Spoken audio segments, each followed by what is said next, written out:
Welcome to Tech Intersect. I'm your host, Tanya Evans, and my life and work exist at the heart of law, business, and technology. Yeah, I've earned a few fancy titles and degrees over the years, but the bottom line is I'm a writer, speaker, teacher, and lifelong learner, and I'm really excited that you've joined me on this journey. So what is Tech Intersect? Well, it's authentic, empowering conversations with really interesting guests who demystify complex topics to prepare you for the future. Because your future is now. And it exists where law, business, and tech intersect. Get ready to listen, learn, and leverage. Let's get started. Hey, everybody. Welcome to episode 117 of the Tech Intersect podcast. This is May 31st, 2022, the final day of May and the unofficial beginning of summer in the United States. And speaking of summer, in this episode, I welcome Summer Watson to the show. Summer is a consumer product and marketing veteran, having held founding and executive positions at industry-leading companies, including Air with Pusha T, Playdom, which was acquired by Disney, TuneIn, Pocket Gems, CS Global, and Volume 1 with AJ Mitchell, Eddie Benjamin, and Kid Culture. She is an active partner and investor in several consumer music, fintech, data, AI, and gaming companies, and currently serves as president and co-founder of one of Fast Company's 2022 10 most innovative media companies, Y Media. And Y Media is the cultivator of Aku, a character created by former Major League Baseball player turned artist, Micah Johnson, after hearing a young boy ask, "Can astronauts be black?" Micah's answer was not only a resounding yes, but a resounding success. And Aku was released to the world on February 21st of 2021 as an NFT in the form of an animated video. And this animation was chapter 1 of what is now a 10-chapter series that collectively set the formidable foundation of Aku's world, aka the Akuverse. And the project topped millions in sales and established and continues to cultivate a rich and robust community and secondary market for sales. Summer's influence and experience undoubtedly has a lot to do with bringing Micah's vision and incredible talent to fruition. I'm a huge fan of the project and the team and the community of which I am a member, and I look forward to sharing this episode with you. Now, before we get started, of course, a quick reminder on digital safety. There are a lot of scammers out there on social media impersonating me and other crypto educators and trailblazers, and I and all of us need your help. Now hear this. I will never slide into your DMs to say peace and blessings or hey, and I would never reach out to solicit your time or your money, like ever. So be careful, make good choices, and because of all of this, I've actually developed an entire free masterclass about the topic. So check out secureyourcryptobag.com for more information. That's secureyourcryptobag.com. I have an upcoming masterclass on June 1st. So go to the website, secureyourcryptobag.com, register. Even if you can't participate live, the replay is available for 72 hours after every live presentation. I will continue to do these because I want you to have the information that you need to succeed in Web3 and as a digital citizen to make it a safer place for all. Now that we're clear, please take a moment to follow this podcast and then like, share, and comment so that others who would benefit from this content can find it. Okay, it's time to listen, learn, and leverage. Let's get started. In this episode of Tech Intersect, I am so very excited to welcome Summer Watson to the show to talk about her amazing work in the NFT and metaverse space. She is a very accomplished consumer product and marketing veteran, an active partner and investor in several consumer music, fintech, data, AI, and gaming companies, and the president and co-founder of Y Media, a holding company of Aku, which is, I'm not sure. I'm not good at grammar. Don't judge me. But a character created by former MLB player turned artist Micah Johnson after hearing a young boy ask, "Can astronauts be black?" Well, we will hear the answer. I suspect I know the answer, but we will hear it from Summer. We will talk about all of that and more in a moment. But first, Summer, welcome. Thank you. Thank you so much for having me and for giving a platform for Aku. Absolutely. It's a pleasure. You know that I'm a super fan, and this is our first time connecting in this way, but I feel connected. We know so many of the same people. We've moved kind of in the same circles, and I know how deeply immersed you are in community and the power of this technology to transform communities. So I wanted to connect with you and have this conversation. First, I guess the best question is, can astronauts be Black? Absolutely. Absolutely. And I love that question because it actually was something that struck me as a young child as well. I was raised by parents who very much encouraged me to dream and to just break down my dreams into how to get there. And one that came up a lot was astronaut. And so it's very personal. And to me, coming up the way I did, I really believe that we are all here to keep the door open for others like us so that that question isn't a question anymore, and that it is truly known that Black people can be anything. And that goes the same for communities around the world and throughout the country, however you're defined, that we all can support each other and achieve things that may not be right in front of us, but we're in a world where we can put more things in front of each other. And the more that we see things, the easier it is to imagine it. I love that so much because, you have the actual character, but you have the possibilities, which you're really tapping into, of what it means to explore and to dream, right? And the wonderment of what is possible beyond our immediate surroundings. And so all of that is embodied, and he's just so stinking adorable. So he's so cute. He's got so much swag and confidence. How could you not feel like anything's possible for anybody? Yes, love that. Obviously, folks, if you're not familiar with this project, I will drop links in the show notes for you to become familiar. But Summer, let's take a step back a bit before this moment in time. Talk about your life before creative non-fungible tokens and the metaverse space. You are very accomplished. There was something that led up to this moment in time. So kind of give us the walk up from life according to Summer. Yeah, honestly, I think everything led up to this moment in time. And I think we'll find that with a lot of people. It's why it's such a tectonic shift for all of us.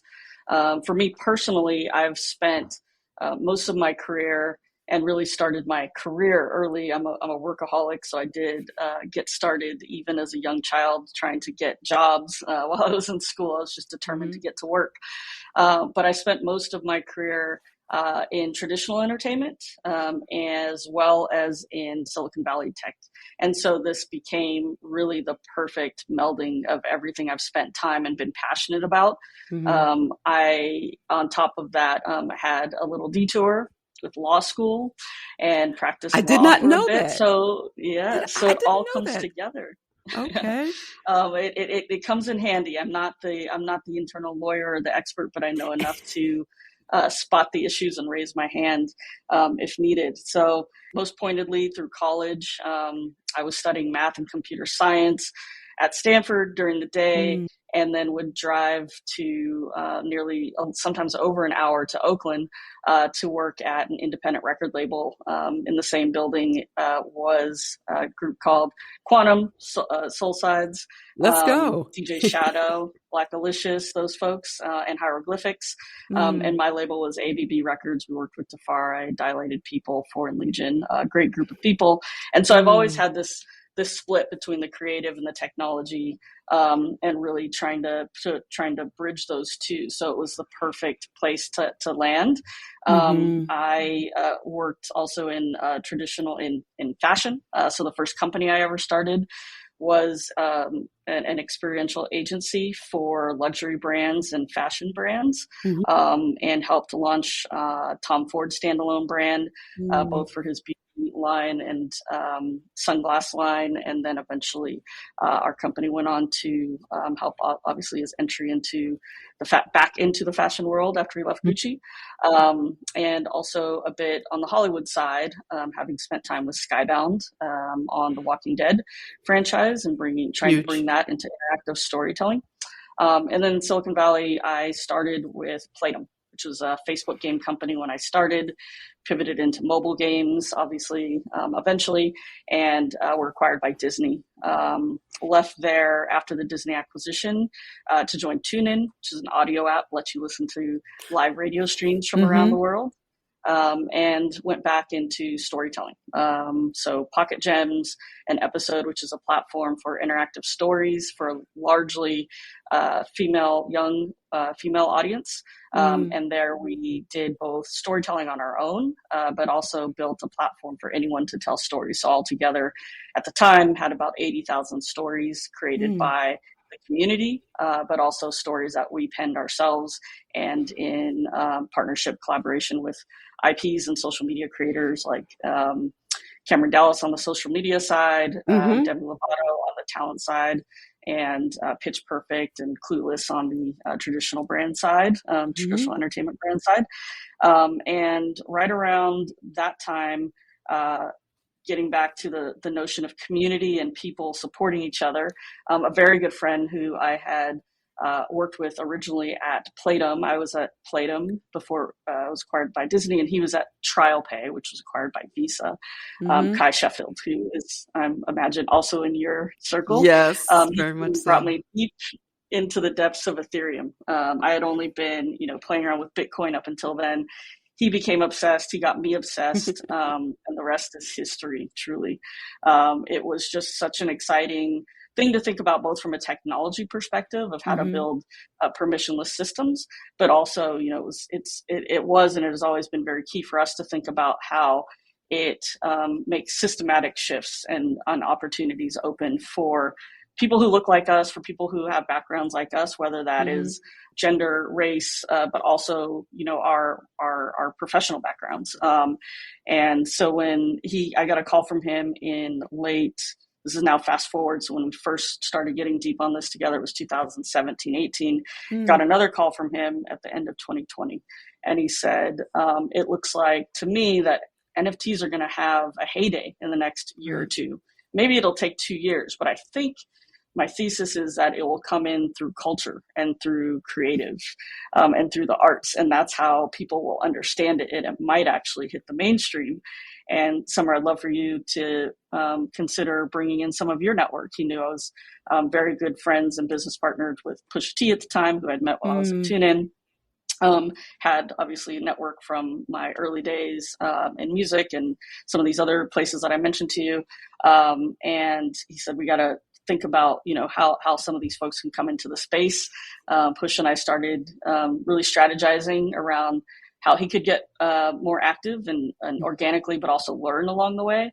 And that started with, of course, being a collector. And we really wanted to focus on collecting Black art. He had also just bought a new home and was bringing in a lot of really incredible Black artists into his home. And so it felt like a really natural place to be focused for all of the things that we cared about. And so naturally, one of the very first steps was for Kai to introduce us to Micah Johnson. And that's how we landed here. It's such an extraordinary story because in it, you've covered a lot of landscape, but to your original point, all of those avenues and experiences and relationships led to this moment in time. I've spoken time and time again on this podcast and just in my everyday life as professor and professional speaker that there is no wasted effort. And so your story speaks to that in so many ways, that you are having all of these different experiences that come together to prepare you for this moment in time. And Kai, I adore him. And I love that he's so much of a visionary and community builder and nation builder as well. I consider you all Ethereum OGs, because if you're talking about this in 2017, I know it first, came into existence in 2014. You had experience with Bitcoin even before that. But to have the vision when there were so many folks focused on kind of like the OG in the space of Bitcoin and the possibility of just, peer-to-peer cash, to transform that into a composable system that, operates like a virtual computer, and that creates all these other opportunities.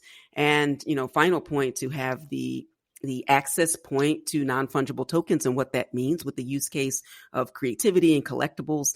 I'm an intellectual property lawyer by training. That was my avenue into it as well. I wasn't entirely sure where I landed on crypto writ large, but to focus on the power and possibility of a decentralized space where creatives of color or women, or I'm a Black queer woman, like all of these marginalized communities could really find a place in a space where they can empower themselves with the technology on their own terms. I can imagine that also played into why it was so important to leverage the technology, but also to really empower community.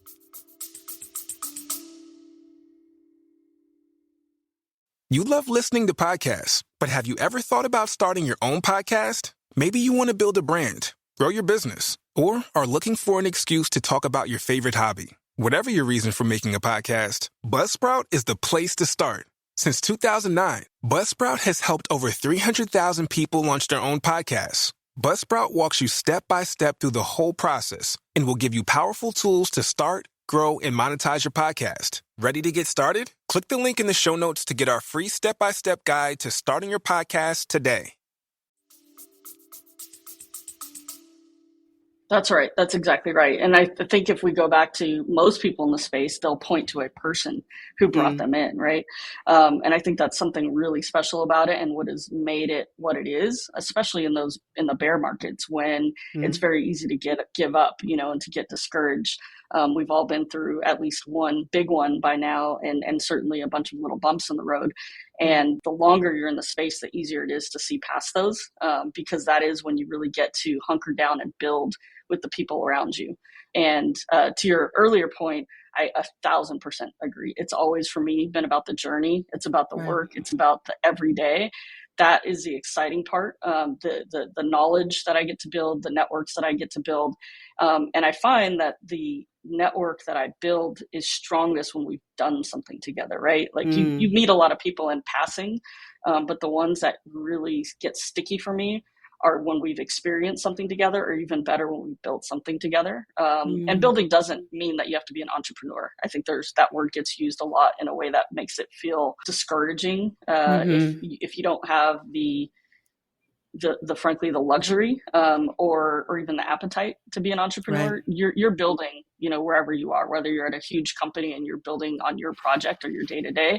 It's that process of doing something and having an output on the other side that somebody else can interact with, whether it's an end consumer or it's an internal tool and it's your colleagues, or it's just yourself.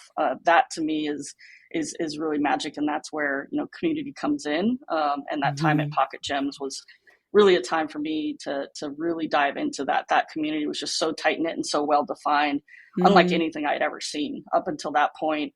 It had very much been about starting with a mass audience and starting with an open blue sea and throwing things on the wall, whether it was very systematic with performance marketing and analytics, or by gut with who you thought would, be attracted to a certain collection or product in the real world. But coming into a place where this community already existed and they were so tied in, and it was very easy to then make product decisions based on who you were serving. That to me is then again what brought me back and what brought me so deeply into crypto. I saw it right away.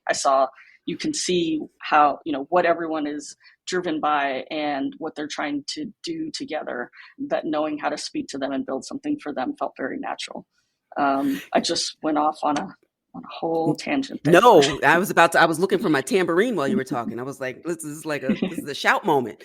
Absolutely, because it makes me think of how it's like the classic example with the Aku and Akutar community, that it feeds on itself and continues to grow and expand, and how dedicated and focused you are, and why media, Micah, of course, how focused you are on making sure that the community is tended to and well, and in the crypto space, if people don't really feel a part of community and that shared experience, it's DOA anyway, right? And so some projects talk about it, But the idea, people also can have a bullshit detector a mile away, Yeah. and things can go up quickly, and the next day you never heard of it. So you've stood the test of time, even with bumps along the way. And I when I think about entrepreneurial endeavors, and when I think about quote unquote startups, and you come from Silicon Valley, you know better than I, this idea that you are constantly iterating.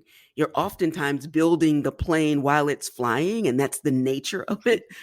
Talk about your experiences as you go from this concept to the first, Genesis launch, wildly successful. Transparency, I'm an owner as well. And so I'm completely biased, but want everybody to understand. Talk about literally the genesis of this project all the way to where you are now. And the reason that I'm asking, and I think you're going to weave it into your answer anyway, is your project is also one that has bridged the divide between what I will refer to as legacy entertainment and the future of creativity. And not everyone can do that. And it's not even the stated goal of many projects, but these projects don't exist or develop in a vacuum. So the ability to navigate that and cross-pollinate in both worlds, I think is really fascinating and exciting. You all are doing that. So talk us through the arc of that process. Yeah, I mean, I think a lot of it goes back to who we are. I say, one of the things I say a lot, and it was harder to say during COVID, but there's ways to interpret it for whatever your situation is. It's to be outside. It's I think none of us are on the team are strictly, in front of our laptops experiencing life only through that lens. And if you go back to even my original story, that's how we met, right? Is Kai called and said, how do we bring our culture into this space? And what was the first people he introduced me to was somebody who was also known as a physical painter, artist. His work was also tangible. And so, yeah, if I go back kind of the actual process, when I first caught sight of Aku, it was visceral. My reaction was, there was no explanation. I didn't need an explanation. Micah hadn't given me an explanation. I saw Aku and immediately put myself into him, not even consciously, right? I was like, I relate to this kid on so many levels. For me personally, I've spent so much of my career, you heard my journey, where people don't know how to explain what I do. And that has never bothered me, because for me, it is about the journey. And I knew the story of my career. I didn't realize that it would intersect right here at this, what feels now like my life's work and what it was all building towards. But in my mind, I knew the story, and I knew why I made each decision and why I built the things I built and with the people I built it with. And I saw that in Aku. I saw, you can't put Aku in a box, right? Like, as soon as you see him, is it a real kid in the real world with a space helmet? Is it a kid in outer space why doesn't he have a spacesuit on? Like, you just can't actually, like, why does he have a backpack and tennis shoes? It just, you see, and immediately you go, this kid's doing his thing. However, wherever he is, however he's doing his thing. And so I think from there, almost every decision that we make, as much as I love data, I'm obsessed with data, and we use data, we trust our gut. And so every major decision we've made in this process has come back to our gut. And so my initial gut was, what is this? How do I help Micah get this in the world? And that's how we started working together. He opened up, he's super transparent, and he said, I'm doing it as a drop, as an NFT. I have all these cool assets to promote it. And I said, I've talked to you almost every day for the past couple months and never heard of this, and had no idea you were doing a drop.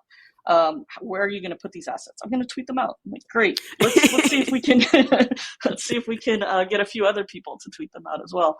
And so that's what it started. It was, again, like gut reaction, right? My gut was also to ask Micah, why haven't I heard of this, even though we've talked every day? And then that first drop, I don't remember if you were part of it, but it was, I think, one of the first Clubhouse rooms around a drop. It was definitely an epic room. And, we had really galvanized a lot of our friends and family in the existing crypto world, in particular in the Black crypto space.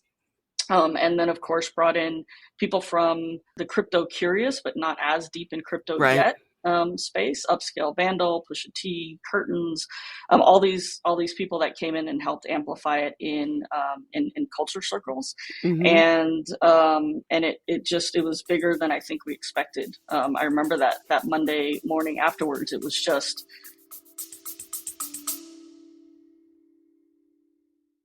If you're an engineer or a scientist, you love Formula One, you love cycling, you love learning about how new technologies are changing the world around us, then I thought you may want to listen into my new podcast, the Neil Ashton Podcast. We talk to leading engineers and scientists from around the world, hear about their life stories, hear about new technologies, and hopefully educate you and give you a better sense of how key things like machine learning, artificial intelligence, supercomputing are changing the world around us. If that sounds like it's something you might like, you should come and have a listen. Bombarded with inbound and sort of, drinking from the faucet on, okay, what's next? I do remember, and I have the group chat that, even before all that happened, there were things that we were saying about where we imagined this could go, but it felt a little, like dream state. And then this all started to happen and felt like, okay, this is real. So how do we actually keep it going so that this is no longer a dream, but we can make it a reality? And so, yeah, a lot of that, Micah fielding a lot of just inbound, finding Aku then in not too long to be the first NFT option for film. And then using that as a way to get to know even more about what it would be to create a film and to how to use your IP in that scenario. And over time, really, I had mentioned that I had worked at Pocket Gems and Skybound. At both of those, I had worked really closely with a production lead who now works with us at Aku, who had spent a lot of time at LucasArts. So I had been very indoctrinated into the notion of this independent technology-backed IP studio where the creator was able to keep ownership of his IP for a very, very long time. And, the decision that he made to sell it to Disney was his, but it was after a very long time. And so we had always had a dream, Spiros and I have, and others in his circle of recreating that magic.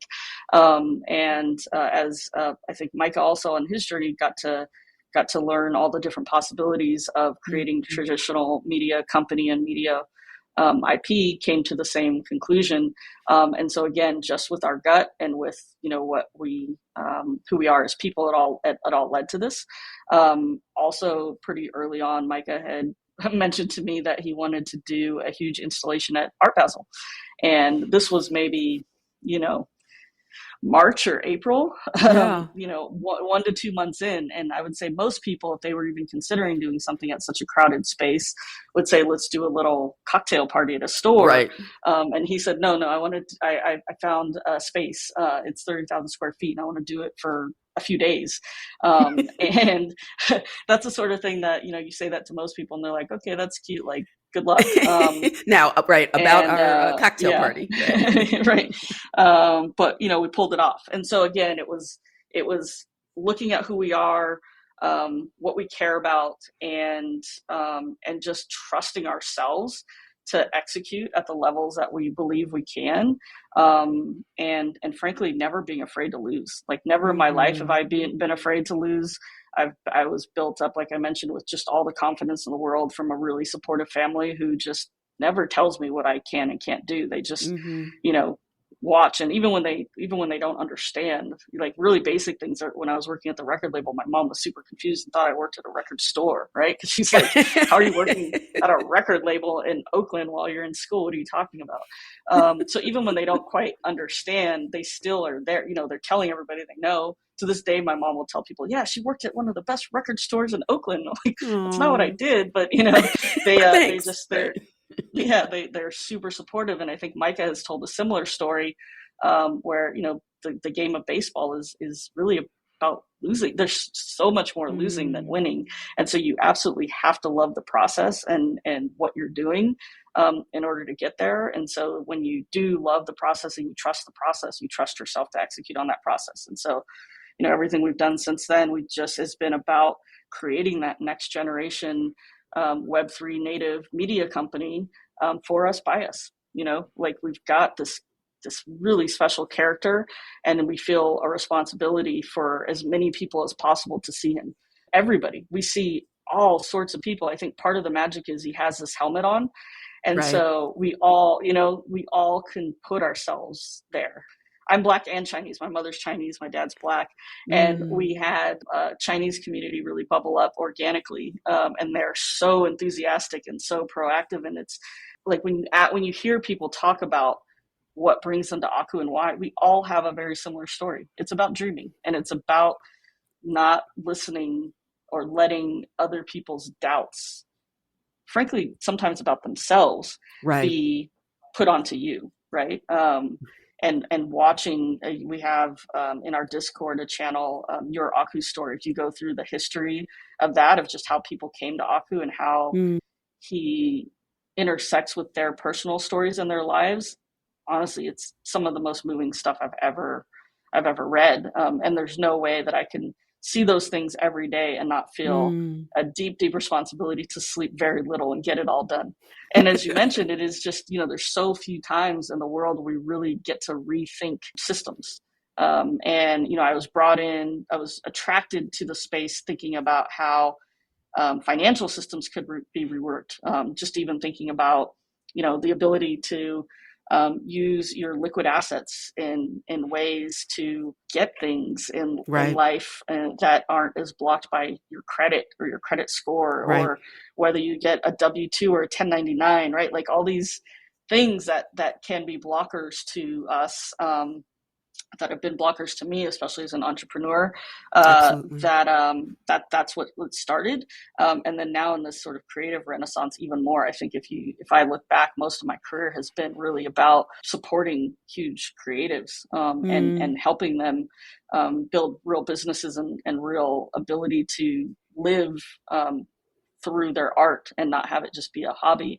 That this was just the perfect thing, right? That we can now rethink what it means to get your art out in the world, who you put it to, and how they participate themselves. And it doesn't even have to block out the traditional systems, because there is a place for it. Like at the end of the day, when we get this done, we still know that there are certain mediums that get mass reach that others don't, right? There is a value, even to this day. I also, I'm a partner in a music company. To this day, there's a place for radio. Push would say there's a place for radio, right? And he's seen it with his last album, this latest album. There's definitely a place for film. And I hope for a very long time still theaters. That is a very different experience. And those are things that those folks that own those systems, some of those things are very hard to completely decentralize in any time soon. Not to say that they never could be, but they are very difficult.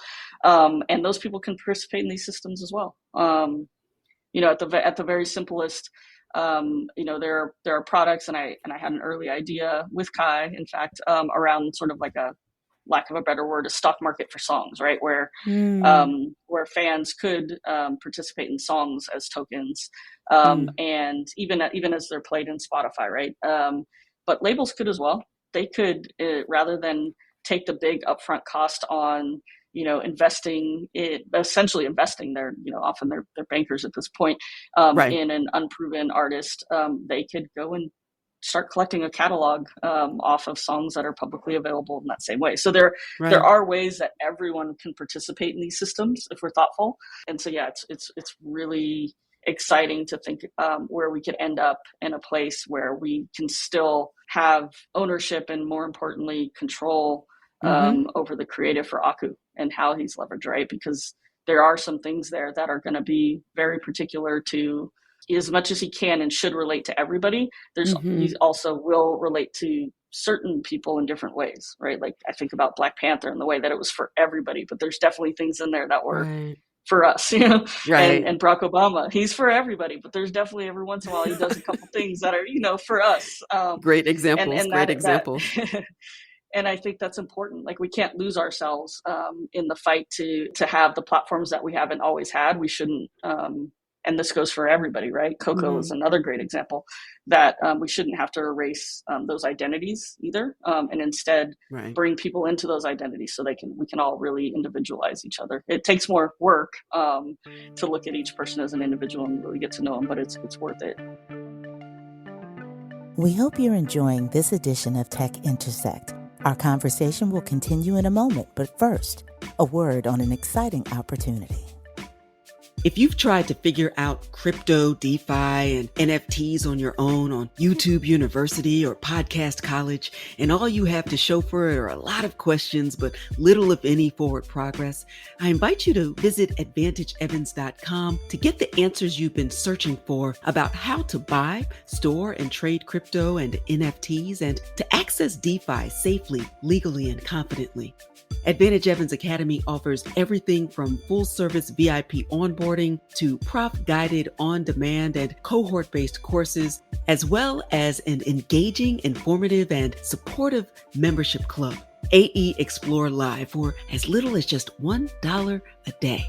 This club is for you if you want to learn from well-respected crypto education experts like me, transform your relationship with money, generate wealth in the new digital cash economy, create digital ownership streams that lead to generational wealth, learn to vet, buy, store, trade, earn, and sell cryptocurrencies, engage in DeFi to lend and leverage your crypto, create, buy, and trade creative and collectible NFTs, and network with other crypto-curious enthusiasts in an inclusive environment.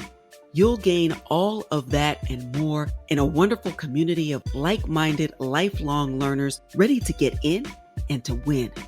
If that sounds like you, join us. Visit AdvantageEvans.com to get immediate access to the resources you need and deserve. That's AdvantageEvans.com. Let's go and let's grow. And now, back to the conversation. On one hand, we're disintermediating the space, but also you have new intermediaries that add value and rather than purely extracting value. What you've described is changing the discussion at the proverbial and actual table. Because if we saw it early on when you can have a TikTok or a YouTube sensation and all of a sudden they have millions of followers, they still need the distribution. So to your point earlier, we have these existing structures of moving from concept to proverbial shelf and to consumers or listeners and the like. But it changes the conversation and your power at the table. One, when you bring your own assets to the table, and part of that, and a really important part, obviously, are your intellectual property assets as a matter of copyrights and trademarks. And if people are inventive as well, creating novel and useful things. And we go into the patent realm as well. And the power of owning your own intellectual property from the beginning and coming in so hot, heavy, and strong that it changes the nature of what those partnerships start to look like. Now, legacy systems are just really excited to be put on, right? It's like, I want to participate. Right. We don't really understand what you're talking about, but we see this moving really fast and legal's really slowing us down, but you're moving really fast. And okay, you keep that, but just let us have a piece of the action and tokenizing. That is really exciting. And that's the empowering part, my lawyer and IP brain focused on. In what ways can we completely dismantle this notion of the starving artist when not only are you able to have direct kind of peer-to-peer access to consumers and investors, but you're also being paid in the equivalent of a capital asset, right? Not just money, and the possibility of participating in downstream revenues as a matter of a secondary market. One of the other really exciting things about what you all have created is a really robust secondary market. And you're really protective of that as well. Can you talk about, I'm looking at the time, I could go on forever. I want to respect your time, but I really want people to hear this because it is an important part of your community and protecting community and value for your community in the secondary market and how powerful that can be for creatives in the space, particularly those who have been systemically marginalized. Yeah, it's incredible. It's that is the most exciting part. And I think it is what brings a lot of people into the creative side of NFTs, both as creators and as supporters. The supporters also like the notion that the artist can continue to survive off the secondary and participate in the resale of their assets going forward.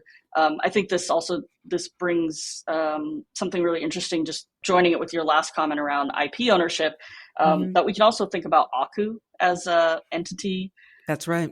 In terms of IP, that's maybe different from how we might think about Akutars. And some of what we're already seeing happening organically with Akutars and people getting really, really creative, both visually and in text and on Twitter with fan fiction. It's just incredible. And I want to encourage that, right? And I think the best way to encourage anything is through incentives. And so we are really thinking and plotting pretty hard about what that next phase looks like on the Akutars, so that the community can participate in the commercial rights of what they're creating there. We might always need to protect Aku in a different way. He has a story that's already started to be told in those chapters. And, there is something about Aku as the person, but we have 15,000 Akutars, right? And they, even as they were created, even though they were created through generative art and through, randomization of all of these traits that frankly, we had billions of possibilities of combinations. As we created them, we thought a lot about how they could be parts of stories, right? And so you see themes in there with the food fight ones, spaghetti, right? Or you see some, right? There's like spaghetti, there's PB&J, there's like, I can already imagine all the cool stories, right, in the lunchroom for the Akutars. Or the gold drip ones, right? The ones that are just like dripped out, and I wanted to go much heavier into that space, judging from some of my friends, some of the best luxury street rappers in the game. Yes. So you see a lot of those themes there. There's sports, there's professions. There's one. We also then took a handful and made them like fully composed and not randomized. So there's a young Micah with a baseball bat, and there's a surgical summer. That's my handle. That's a doctor, and we have a few of those. So we already were thinking about, what story would look like with these. We didn't want them to just be random things that only live on Twitter. And so, there's a bunch interesting there in store. And so when we, think about how to keep the crypto distribution channel for the Aku IP active and healthy, that really is around the secondary market, right? Not just in terms of the way people think about it, in terms of the creator, the treasury, the company being able to self-sustain itself. But obviously we're just taking a percentage of that. So it's also a healthy place for our community to drive value out of the system that they've put in, if and when they choose to. We do have legendary diamond handers, but if and when they need to, they can go and get that liquidity. It was also a big part of why we structured the Akutar mechanics in the way we did. Over 9,000 of those were given free to existing collectors of the Aku chapters. And so, almost anywhere that the floor price ends up for those, hopefully people are seeing that's a value that can come to them whenever they choose. And then, of course, we're working tirelessly just to continue to build that value up, not in a short term, like you can flip this thing away. This isn't the financial market, right? I'm trying to reframe the conversation as much as I can whenever I'm in front of people, that when I talk about driving value back to a community, I'm not using it as code for I'm going to make you rich quick. Right. For me, the financial incentives are the cherry on top, right? I've spent most of my career putting out products, whether it was music or apparel, beauty products, or mobile apps and games and stories. The biggest value that I've ever been proud of is the moments of joy that come to people from that. And so if we can be delivering products and content that give people moments of joy, whether it's a laugh or a giggle or something shareable or something that inspires them, something that gets them through a tough day, I can't put a price on that. And then on top of that, you can dispose of it if you need or want to at any point, right? That to me is, again, like the cherry on top. It's not the end goal. I think it's just not sustainable to view it as that way. And so when you mentioned earlier that some communities in crypto struggle, I think it is because people come in with that as what connects them. And that is Right. such a fragile connection, right? Because you can liquidate very quickly. And now all of a sudden someone you thought you were attached to is gone. Right. Right. Or whatever the reason. We even saw obviously that transition as we launched Akutars, that there were people who heard about us for the first time when it was on a lot of hype. And I was so proud to see not only some of those people be open to listen, but our community to really lead in and say, it doesn't have to be Summer and Micah preaching this gospel all the time. We are going to show people what we're about. Right. We are going to welcome them in and explain to them how to look at this differently, how they could still make money if they want, but that there's more here as well if they want. So that's pretty incredible for us. You touched earlier on how brands come into the space and sort of more traditional entities, which is a whole nother conversation that we can have. But there is one anecdote that I love just from this past weekend at VCon. I ran into somebody. I'd never seen him before, but he was wearing a marathon. I tweeted about this a little bit vaguely, but he was wearing a marathon clothing hoodie, the Nipsey Hussle Crenshaw hoodie. And, we're at an NFT event, VCon in Minnesota. It was the last thing I expected. So, of course, I had to approach him. And I live in Leimert Park. I live not far from where Nipsey, where the store is.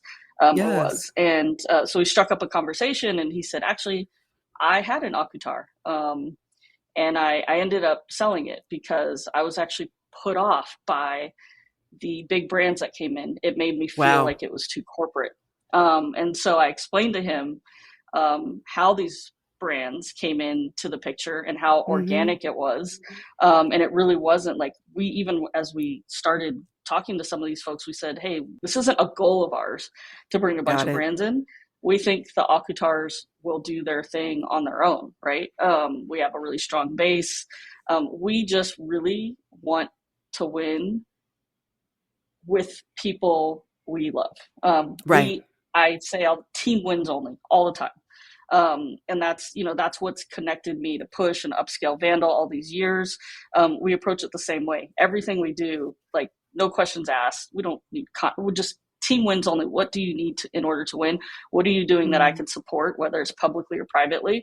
And so we said, hey, if we're going to have this moment, which we anticipate having a moment, how do we bring in some of our folks? And in ways that could be exciting and interesting for our Aku folks, right? It was all about, and so when I started to tell them some of these stories about how they're really connected, right? All of them, if you look at them, are in some way standing for dreaming, for doing what seems impossible, for doing it your own way. The BBC mantra is wealth is of the heart and mind, not the pocket. Paper Plane obviously itself is about dreaming, which is why it was such a natural one to bring into chapter 7, Candle, as you saw this airplane being flown around the city. And then on top of that, if you really look at it, BBC was founded by Pharrell, who has been Push's best friend since they were 13 years old, and obviously a consistent music partner.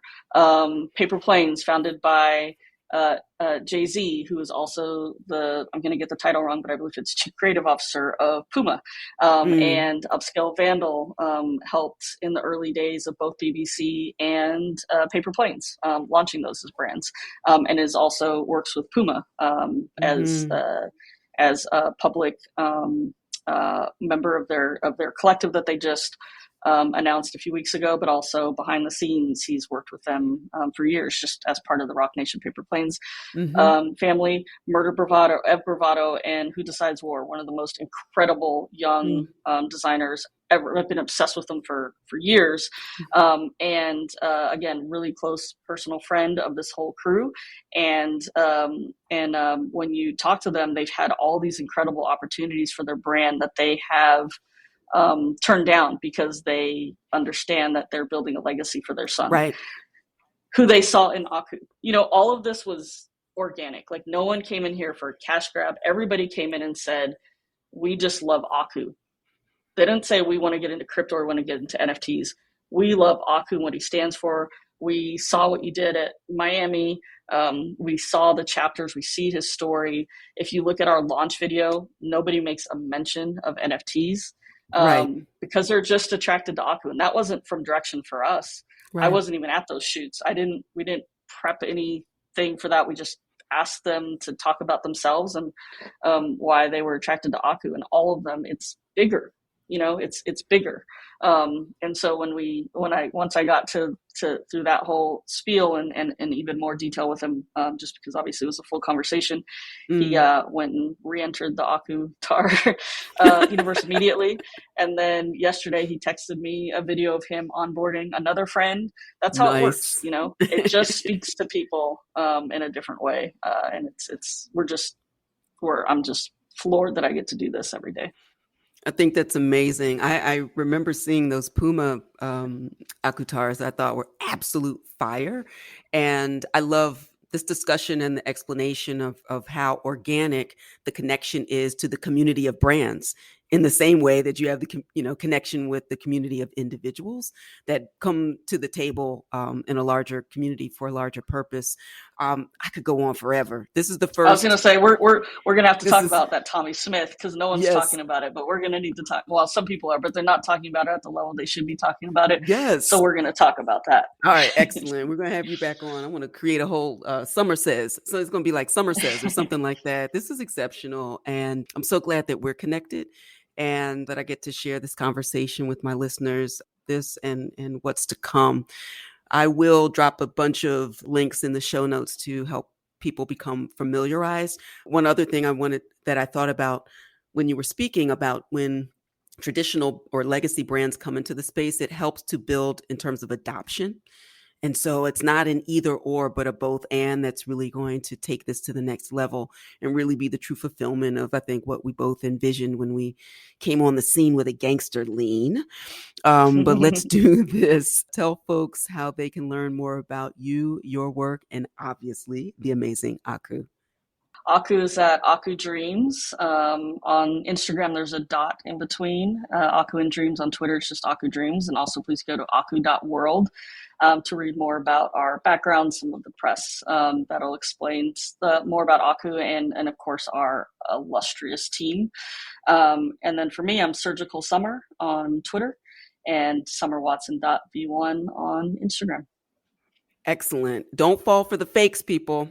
I said at the top of this show in my lead in that and Summer, you may or may not know, but I had to start a complete free masterclass on how to stay safe in this space too, right? So idea of secure your crypto bag, which will just help people to manage their wallets and manage their searching and the difference between hot and cold storage. And you all are very proactive in your Discord to try and give people a heads up. I have 1,000,00001 Instagram. They get very creative. But there is it's often so imitated, out there. never duplicated. Please be safe. It is. This is real stuff people have on the line, and I hate. It breaks my heart when I see someone lose, especially something like this that they're emotional about. Absolutely. So we will continue to keep people safe. I will drop that link in the show notes as well. Summer Watson, thank you so much. This is, again, the first, but not the last. And I will see you on the Twitters and then back on this microphone. And then when I come to the West Coast or you're the East or we're somewhere else in the world, before we got on, we were talking about some places and spaces. We're not going to tell the people what we were saying, but I'll meet you there. I'll meet you there as well. Absolutely. All right? Thank you so much for having me. Wow. Thank you so much, Summer, for spending some time with me and sharing your personal and professional journey with my amazing listeners in this episode. Now, Summer reminds us that behind every great project, there is a strong, dynamic woman, or at least there should be. Another important takeaway is that there is no wasted effort as imagination and innovation continue to propel us forward.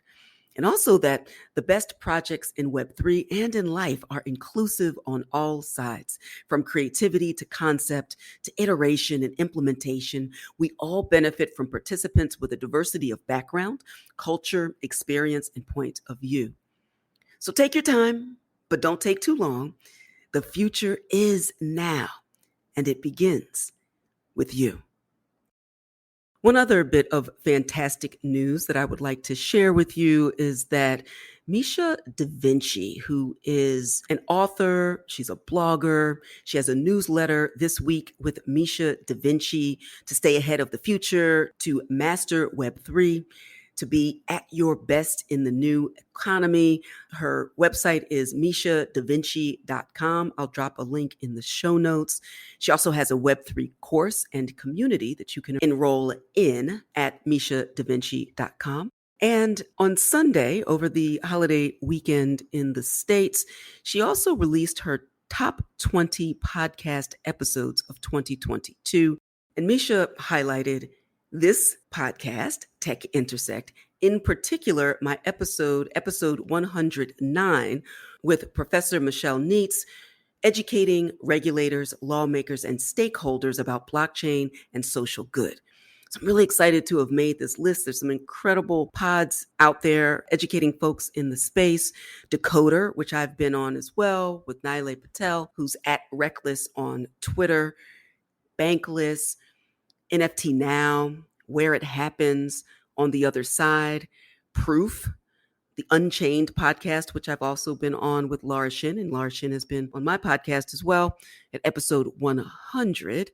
The list goes on and on, a really fantastic and diverse list of some of the best pods in the space. I'm very, very proud that Tech Intersect made the list as well. And I'm particularly proud of that episode that really focuses on the intersection of education of those who sit in the position to regulate and legislate and contribute to this ecosystem, the emerging, evolving ecosystem that is Web3, of which obviously cryptographically secured assets and blockchains are a part. It's not all of Web3, but it's an important component, and I'm honored to have made this list and to continue to put out weekly episodes. Not the easiest thing in the world to do, folks, I assure you, but I am committed, and I love that you're along the ride with me and that we are rocking with great folks in the space like Misha DaVinci. So Misha, thank you, I appreciate you, and let's continue to go and grow together.